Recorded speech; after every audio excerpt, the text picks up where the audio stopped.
Hello everyone, this is Kabir, Aditya, your lovely host. Welcome back to another post-match analysis where today was a double-header. Lucknow Super Giants versus Gujarat Titans and Sunrisers Hyderabad versus Punjab Kings. So what I do in this video is basically I talk about the predictions that I made the day before the match, which I post on my Instagram stories. If you aren't following me on my Instagram, please do go and follow that because I always put up the predictions on my Instagram story. So if you haven't subscribed to my channel, please do subscribe to my YouTube channel as well. And then I talk about the post-match analysis in terms of the toss, the pitch, the team selection, the key battles that I think that were matchups between the batsman and the bowler. Finally, I concluded with the turning point of the game and the man of the match. Lucknow Super Giants versus Gujarat Titans. At Ikana, I had predicted that whatever situation, even if Lucknow bats with the top order that they have, they would score a big total. Gujarat Titans bowling is still disciplined, so I thought the top order of Lucknow would be rattled and they would be settled for a below par score and Gujarat Titans would chase it easily. Now, if Gujarat Titans was batting first, they do also have the firepower and I thought they would post a decent total above par, but their bowling would again trouble Lucknow Super Giants batsmen and they wouldn't be able to chase it. And my prediction was that it's a slow pitch, so 180-190 would be a par total. And my prediction was that regardless of the situation, Gujarat Titans would win. Now let's get on to the post-match analysis. Lucknow Super Giants won the toss and fielded first. Lucknow, with a weak and inexperienced bowling lineup, they always try to field first because they back their strengths of chasing. Their batsmen are in form and have a good batting lineup. The pitch, it was a black soil pitch, same pitch used during the Mumbai game with Lucknow. Usually the black soil pitch assists the spinners, especially the wrist spinners. The team selection. A shocker for Lucknow that Mitchell Marsh was out of the game because his daughter was ill. It was going to affect LSG's batting lineup because Rishabh Pant has not been clicking. Who would replace a guy like Marsh who is in red hot form? And of course, Gujarat started with Washington Sundar nowadays. So that was the team selection. Now let's get on to the key battle. So the key battles was basically the in-form openers, Shubman Gill and Sai Sudarshan with a guy like Shardul Thakur, who has, I don't know how many tricks in his sleeve. The guy went unsold for some reason, I don't know how, but Shardul Thakur has been the find of the season for Lucknow. So I think that will be the key battle. They did play him cautiously and he only bowled 2 overs. He didn't bowl 3 overs on the trot. So basically it shows that Shardul was probably going to be bowling in the death. So those 2 overs, the openers played quite cautiously. For those of you who don't know, Shubman Gill and Jos Buttler are actually have a slight weakness against Avesh Khan. Avesh Khan has gotten the better of them at many times. And I thought that would be an interesting battle because Avesh Khan does bowl in the middle overs. But Avesh Khan only bowled 1 over in the first till 10 overs and then he bowled the rest of the overs in the second half of those innings. As soon as Avesh Khan came up with his second over against Gill, he got Gill's wicket. I thought Buttler, who's in the middle order, would be facing Digvesh Rathi as well, who's been in red hot form as well. His googlies are not easy to read, clearly not easy to read. So I thought Buttler, a player of his caliber, how he would react and how he would try to score runs against him. He did struggle a bit and eventually got out against Rathi. Gujarat Titans innings ended up with a slightly below par total. I believe it was about a 200 pitch. I don't seem to know why. The first 10 overs are great for batting and the second 10 overs are really painful for the batsman. I don't know what that changes. It doesn't make any sense. I do think the problem with Gujarat Titans is seems like their openers are in form and doing really well, but whenever they're playing on any conditions, they always seem 10 to 15 runs below par regardless of the pitch. Because of the slightly 10-15 runs behind right from the beginning, they end up with a slightly par or below par total. That's okay if the pitch is slightly sluggish, which suits them. They have a good bowling attack. They can defend even a par total or even a below par total. But when the wicket is really good for batting, like Lucknow prefers, their bowlers become ineffective. I thought SRH would be key for the top 3. Since Marsh was not there, Rishabh Pant decided to open it. Definitely, they got the better of SRH. SRH was slightly loose. He only has 2 plans basically. For the left-handers, he bowls wide outside off stump. And for the right-handers, he tries to bowl to the stumps. Rishabh Pant is the kind of guy who can break any bowler's rhythm regardless of his form. Siraj was trying to be disciplined with his bowling, but because Rishabh Pant, being Rishabh Pant, tries to innovate with his shots, it kind of hampered Siraj's line and length. He kind of got lost on where to bowl to him. And then when Pant got out, I thought Prasidh Krishna would be very key for against a guy like Nicholas Pooran. Both are in good form, and Nicholas Pooran and the short ball technique by Prasidh it didn't work because there was no bounce on this pitch. Prasidh Krishnan needs a certain type of pitch. Even if he's tall, he still needs a little assistance from the pitch to extract a lot of bounce. Puran plays spinners really well, especially left arm spinners. He has a strike rate of like 350 or something. So when Sai Kishore, who's also been very economical this season, was going to be a key battle, but Nicholas Puran absolutely smashed him out of the park. I think Sai Kishore was trying a short ball technique like Krunal Pandya does and trying to get him out of the boundary, but Puran is way too powerful. Gujarat Titans relies on their bowling more than their batting, so they prefer bowling friendly pitches. That nullified their bowlers, so they couldn't get early wickets. They just kept playing the catch-up game. Their batsmen are not explosive like Lucknow has, so they couldn't have an above par total like Lucknow can even chase it now. Overall, the turning point for me in this game was, I think, Avesh Khan's over to Shubman Gill. That beautiful slower delivery that deceived Gill, that completely broke the momentum. I do not believe the pitch was as hard as people are saying, that just after 10 overs it completely becomes a different pitch. Gujarat Titans with that batting lineup should have scored 200. The man of the match, even though people might think Puran is the man of the match or Markram, but in my opinion, Avesh Khan deserves to be the man of the match. He bowled well into death. He didn't give many runs over. He got the key wicket of Gill and completely shifted the momentum to his team. Now, we're going to go over Sunrisers Hyderabad versus Punjab Kings. Now, if you look at Sunrisers Hyderabad, regardless if they bat first, the pitch is usually going to be flat according to what Sunrisers prefer.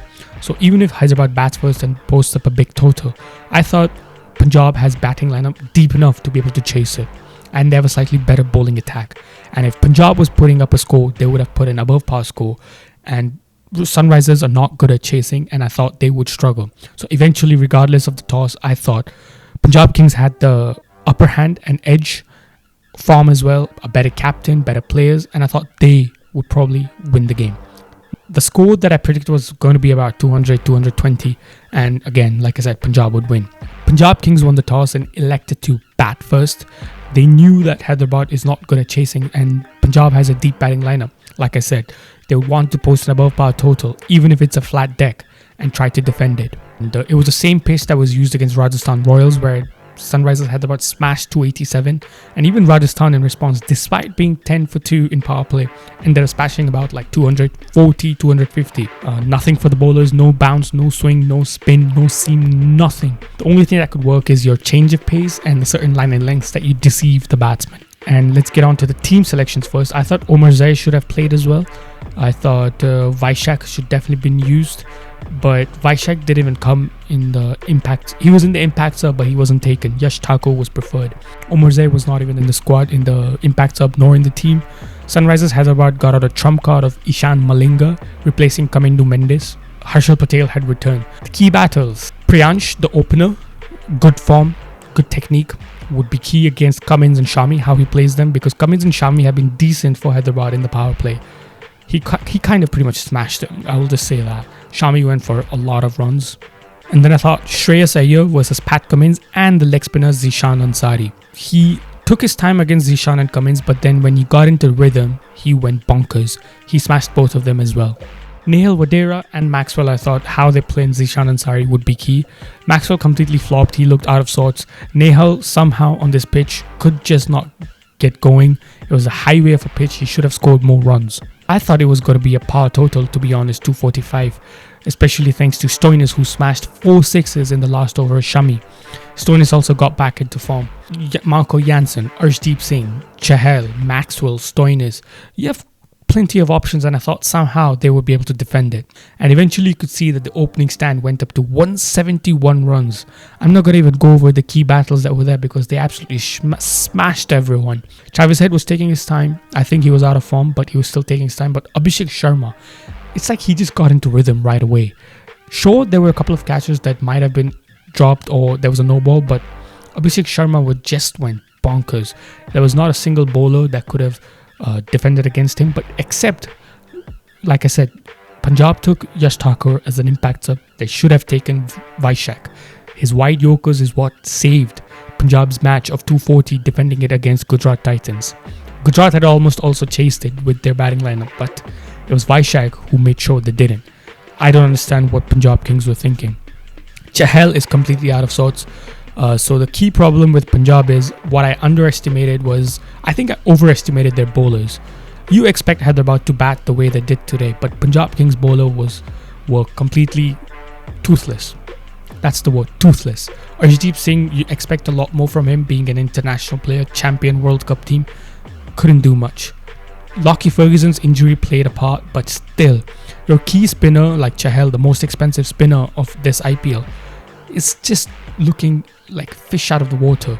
If you look at Digvesh Rathi, he can deceive any batsman on any kind of pitch. He's been bowling quite well. His googlies are difficult to read. I think the turning point was Hyderabad's Harshal Patel. He got 2 wickets in an over of Glenn Maxwell and Shreyas Iyer. This could have been a 260 total. Imagine Shreyas batting and then Stoinis tonking those 4 sixes. Punjab should have been smarter in the auction with bowlers. Punjab should have been smarter in their bowling plans. Their fielding has been very poor. You want to say man of the match was Abhishek Sharma, but I think if Harshal Patel had not bowled the way he did, Hyderabad's batting lineup couldn't have got the confidence to chase it. Overall, Harshal Patel is my man of the match for this. And that's it for post-match analysis. Now we'll go on to the previews for tomorrow. Before I go on to the preview, I just want to make one small point about Rashid Khan. People have been asking me why Rashid Khan has not been effective as he used to be. The key to Rashid Khan's bowling was he used to bowl on the stumps a lot more. In the last few years, if you notice, when his percentage of deliveries that goes onto the stumps was more than 50%. But every year it kept decreasing, and this year, 2025, it's been about 20%. He's been trying too many variations. People have started reading his googlies, his variations quite well. People have enough data to study how he throws certain deliveries. And because he's trying too many variations and not bowling stump to stump, I think these factors combine to make him less effective than he was before. Let's get on to the previews for tomorrow's game. Rajasthan Royals versus Royal Challengers Bangalore and Delhi Capitals versus Mumbai Indians. Rajasthan Royals, they have a home game at Jaipur. It's going to be very hot. They will want to have a dry wicket. It's going to assist their spinners. They have better spinners. RCB has a better pace attack. So in order to nullify that, I think Rajasthan would want a spin-friendly pitch. The only key spinner that RCB has is probably Surya Sharma. Krunal has been hot and cold this season. Rajasthan still has Hasaranga and Tikshana, who've been very good. And they have options of Nitish Rana and Riyan Parag. If Rajasthan gets a spin-friendly pitch as they would like, I think Rajasthan would have an advantage. Score, I think 180 to 200. They both have good batting lineup. Regardless of a sluggish wicket, they both have the capability to make a minimum of 180. And I think Rajasthan would probably have a slightly edge because of the kind of pitch that would suit them. So Rajasthan will most likely win. Delhi Capitals versus Mumbai Indians. So if you look at Delhi Capitals and Mumbai Indians team, even if Delhi is on top and Mumbai is not in top 4, they have a very identical team. Their top order is struggling. Their middle order has been the run-getting machine. And if you look at the lower orders as well, I think Delhi has a slightly better lower order with Asutosh Sharma and Nigam and those guys. In Mumbai, they have a finisher missing. Santner and Chaha are not good enough. If you look at the bowling attack, the X factor Mumbai has is Jasprit Bumrah. The X factor Delhi has is Kuldeep Yadav. The power play bowlers in Delhi has is Mitchell Starc. Mumbai has Trent Bolt. Deepak Chaha is the another bowler and Mukesh Kumar is the another bowler. The all-rounder captains Hardik Pandya and Akshar Patel. So if you look at the matchup, you can clearly see it's like to like. Delhi seems to be in better form. If one of these teams continue with their form, but their top order gets settled, it's going to be a cracker of a game. The only advantage that I see is Delhi Capitals having a trump card of Virat Nigam. Even though Mumbai Indians have Vignesh Puthur, or one of the left arm spinners, Virat Nigam, even on a flat deck, can extract spin. He's a wrist spinner. I don't think Puthur will play that game because he's a finger spinner. So that one X factor Delhi has is Virat Nigam. It's going to be a very, very tight game. Don't be surprised if there's going to be the first super over of the season. But I think Delhi has like just 1% chance extra, an edge against Mumbai Indians. And my prediction would be the score would be, again, it's going to be high, 200, 220, 230. So that's it for today's video, guys. If you haven't subscribed to my channel, please do subscribe to my YouTube channel. If you haven't been following me on my Instagram, please do go follow there. I put my predictions there. And thank you guys. See you. Take care. Bye-bye.